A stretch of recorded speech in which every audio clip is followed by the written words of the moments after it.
अनुषंगाने आवश्यक कारवाई करण्यात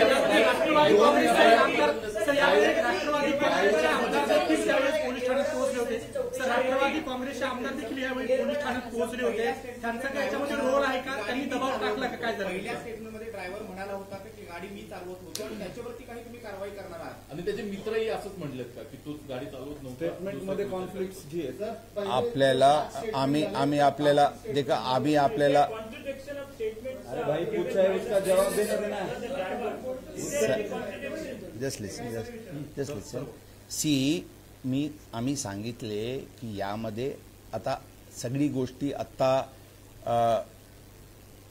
सांगणे उचित नाही होणार, परंतु मी आपल्याला सांगितलेले आहे, मी रिपीट करतो की त्या काळात काही घटनाक्रम जेनेवर ड्रायव्हर बदलण्याची प्रयत्न करण्यात आली होती, ही गोष्टी समोर आलेली आहे.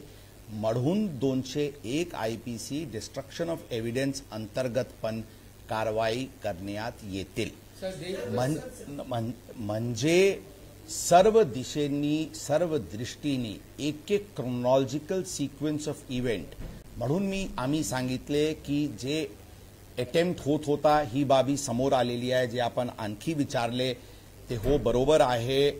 ड्रायव्हरनी सुरुवातीला काही म्हटला होता, काही सुरुवातीला पोलीस स्टेशनला अशा प्रकारचे सांगितला होता की आम्ही गाडी चालवत होतो. ते कोणाचे दबावाखाली बोलला होता आणि का बोलला होता त्याबद्दल आपल्याला खुलासा योग्य वेळी करण्यात येते. आता एक वेळा मराठी कंप्लीट करू द्या, आरामात बोल. One second, I just finish question. ही वारंवार ही प्रश्न उपस्थित होत आहे की माननीय आमदार महोदय जे पब्लिक रिप्रेझेंटेटिव्ह आहे ते पोलीस स्टेशनला आले होते का? ते पोलीस स्टेशनला आले होते. It is a matter of record, it is a matter of fact. यामध्ये कोणताही दोन मत नाही आहे. आता मी वारंवार सांगते की पोलिसांनी जी प्रकरण आले असतील नसतील, पोलिसांकडून जी कारवाई झाली ती कारवाई नियमानुसार आणि कायदेशीररित्याने होती.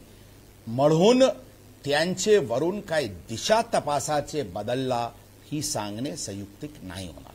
सर 2 FIR फाडले आहेत, असं 2 FIR फाडल्याचा आरोप धंगेकरांनी केला आहे. त्याचं नेमकं कारण काय? त्यात काही तथ्य आहे का? किंवा मग बरोबर आहे, यामध्ये 2 FIR दाखल करण्यात आलेली आहे. आता काही लोक 3 FIR पण